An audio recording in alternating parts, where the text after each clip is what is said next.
Hey Crafty Pieces, Angela Holt, Angela Holt Designs. I am creating a vintage wedding card, and I'm using paper from Paper Stacks, from the Paper Studio, the Countryside Villa, and from Die Cuts with a View called the Luxury Stack. And right here I'm going through and picking out papers I think would be beautiful as a vintage wedding look. I really like using mixed papers, you know, in between each other. So that's what I'm doing here. Now I'm cutting the card at 6 3/4 by 4 3/4 inches wide. And then each piece of paper is variegated down in size. You don't have to be exact with this, because what I'm going to be doing with this paper is I'm going to be tearing it and aging it and doing all kinds of stuff. So you just want to give a variation of sizes, just scale them down. And I have 1, 2, 3, 4 layers of paper on here, plus a piece of cardboard that you are going to see in just a moment. Now here I'm using the distress tool from Prima. It's by Ingrid Bloom, and I really love this little tool. This little thing does some major distressing, and I really love it. So I'm going around and I'm doing that. Now, I have run, once I get done with all of the distressing of the paper, excuse me. Okay, sorry.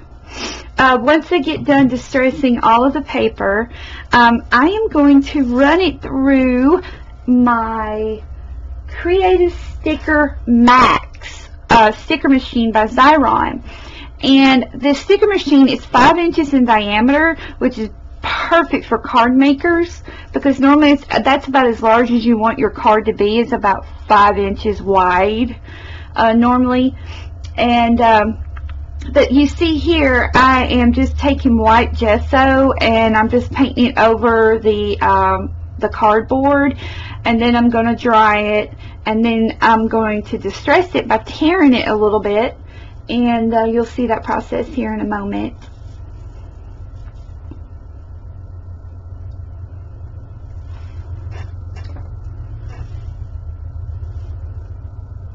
And as I'm tearing it, I am painting the edges of the torn pieces so that it all looks uniformed and everything. So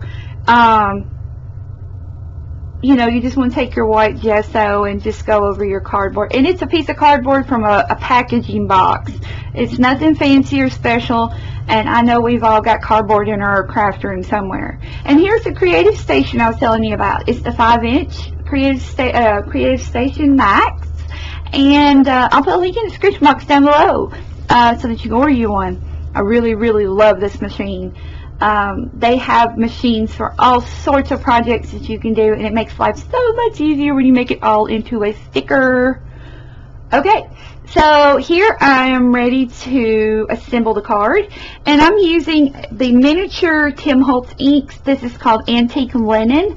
I'm going around all the edges of the paper, and as you see through these next steps, I'm going to be changing things up. I thought maybe I was going to leave it all like it is, but it wasn't distressed enough for me. So I went on and done some real good distressing on the next pieces of paper. Now here I'm laying a piece of cheesecloth down. It's just a simple layer, and I'm not even adhering it down. When I put the next layer of paper on top of the cheesecloth, that will adhere it down. So you don't need to blop it down with glue or whatever. If you know you're going to put something on top of it, just let that be the adhesive. So here, as you see, I am tearing the page that is already a sticker, and I'm inking it with the Antique Linen.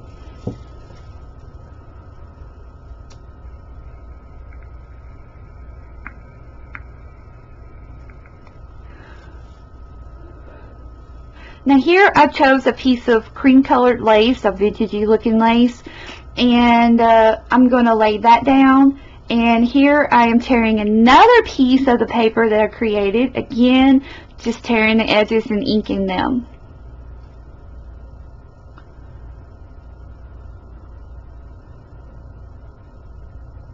Now, by cutting the ribbon, the lace in half, I can move it around. I can have one, this is a double-edged lace, so where there's a pattern on each edge.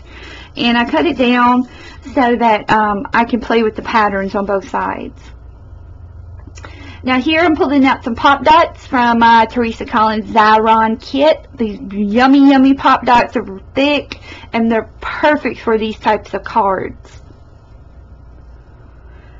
I'm using some glossy accents to lay the adhesive down for the ribbon.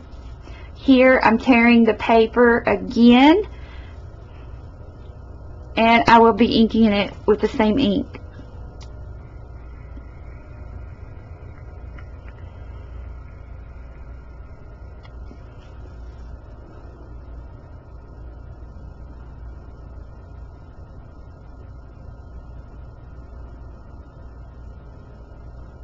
Alright, that piece is pop dotted, and now I am going to place the vintage photo, and the vintage photo will be available on Pinterest in my vintage photo Pinterest album.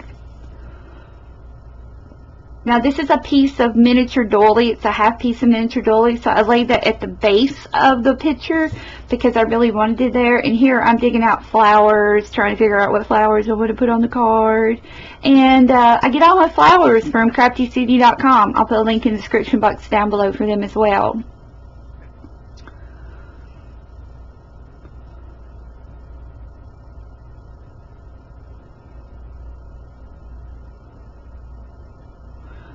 Now here I'm taking some more cheesecloth and kind of bunching it up so that I can glue it there in the corner. I really want to bring that aspect back up through the layers and give it a more vintage feel. And I do that also in the top right hand corner. Now I printed congratulations on white cardstock and a coordinating cardstock that matches the card, but the white cardstock looked better, and I'm just cutting it down, and I'm cutting it to where it's long enough for me to create some tails, and that's just simply making a V on each end, and then you just bend it to where it looks flowy. And I ink the edges with the antique linen ink again and glossy accents it down.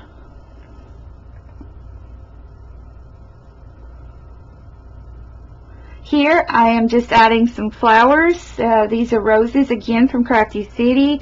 I added just a touch of pearl with a pearl spray, as you see here.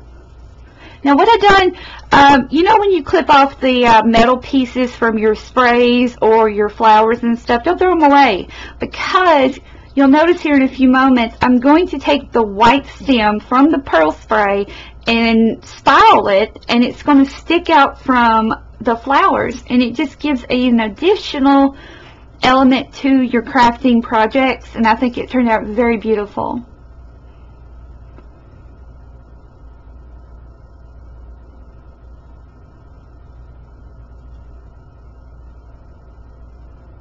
And last but not least, I decided to put a piece of lace and trim at the top of the photo to pull it all together.